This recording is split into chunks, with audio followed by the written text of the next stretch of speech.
গৌৰৱ গগৈৰ এখন বিশেষ চিঠি উদ্ধাৰ হৈছে। চিঠিখনত এনে কিছুমান বিশেষ কথা ওলাইছে, এনে কিছুমান বিশেষ কথা লিখা আছে। এই কথাখিনি শুনাৰ লগে লগে হয়তো আপোনালোকেও আচৰিত হৈ পৰিব, আপোনালোকৰো চকু কপালত উঠিব। চিঠিখনত তৰুণ গগৈক কোনে পিঠিত চুৰি মাৰিছিল এনেকুৱা কিছুমান আৰু তথ্য ওলাই পৰিছে চিঠিখনত। চিঠিখন মই আপোনালোকক পঢ়ি শুনাই আছোঁ, আপোনালোকে ভিডিঅ'টো শেষলৈ চাওক, চিঠিখন শুনক, তেতিয়াহ'লে আপোনালোকে সকলো কথা গম পাব।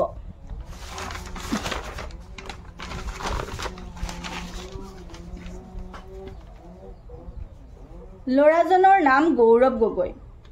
ল'ৰাজন তৰুণ গগৈৰ পুত্ৰ। ল'ৰাজন 18 বছৰ হওঁতেই দেউতাক মুখ্যমন্ত্ৰী হৈছিল। দেউতাকে 15 বছৰ মুখ্যমন্ত্ৰী হৈ ৰাইজৰ সেৱা কৰিলে, কিন্তু ল'ৰাজন এটা কোম্পানীৰো মালিক নহ'ল। ল'ৰাজনৰ নাম গৌৰৱ গগৈ আৰু ল'ৰাজন তৰুণ গগৈৰ পুত্ৰ। দেউতাকৰ পোচাকযোৰ বগা আছিল আৰু মনটো আছিল শুভ্ৰ। সেই শুভ্ৰতাৰ আঁৰত অৱদান আছিল ল'ৰাটোৰ মাকৰ। স্বামী 15 বছৰ মুখ্যমন্ত্ৰী হৈ থকাৰ স্বত্তেও ল'ৰাজনৰ মাকে এখন বাগানৰো মালিক নহ'ল।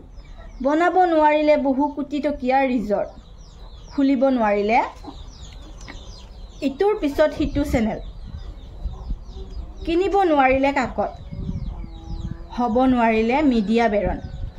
নিজৰ ল'ৰাটোকো দিলে সেই শিক্ষা।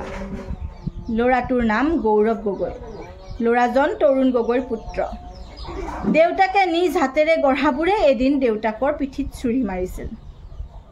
যান্ত্ৰণাত চটফটালেও আক্ৰোহী নহৈছিল ল'ৰাজনৰ দেউতা। মহাদেৱৰ দৰে পাণ কৰি গৈছিল ৰাজনৈতিক হলাহল।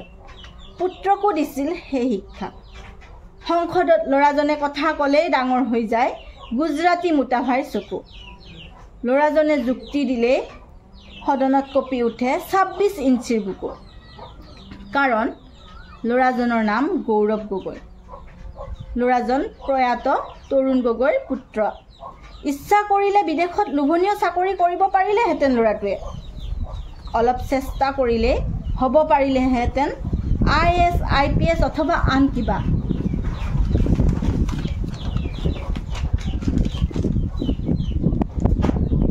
চৰকাৰখনেও খাব নোৱাৰা চাকৰি এটা কৰি উচ্চ স্বাস্থ্য জীৱন কটাব পাৰিলেহেঁতেন। কিন্তু ল'ৰাটো অন্য ধাতুৰে গঢ়া। বিচাৰে মানুহৰ ভাল হওক, ৰাইজখন কুশলে থাকক। ল'ৰাজনৰ বিৰুদ্ধে জাগি উঠিছে এজাক, কৰিছে ইটোৰ পাছত সিটো ব্যক্তিগত আক্ৰমণ। কিন্তু ল'ৰাজনে কৈ দিছে, মই তেনে নকৰোঁ।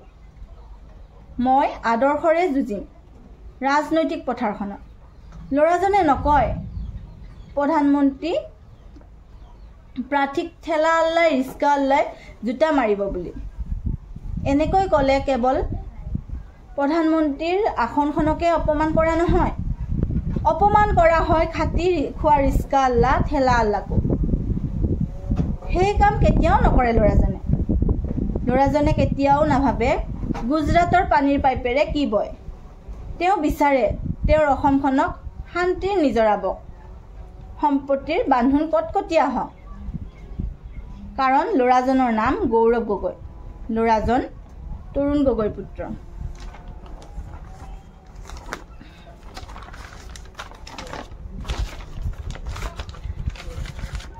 ইতিমধ্যে মই আপোনালোকক যিখন চিঠি পঢ়ি শুনালোঁ, আচলতে সেইখন চিঠি নহয়, এখন সামাজিক মাধ্যমত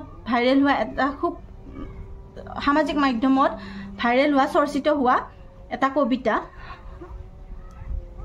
কবিতাটো আচলতে গৌৰৱ গগৈ আৰু তৰুণ গগৈ ডাঙৰীয়াক বহুত ভাল পোৱা মানুহ এজনেই লিখিছে।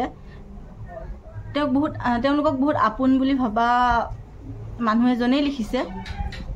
আপোনালোকে হয়তো চিঠিখন কবিতাটো পঢ়ি শুনোৱাৰ পিছত হয়তো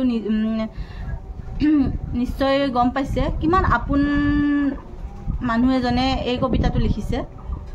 আৰু ভিডিঅ'টো শেষলৈ চোৱাৰ বাবে আপোনালোকলৈ অশেষ ধন্যবাদ।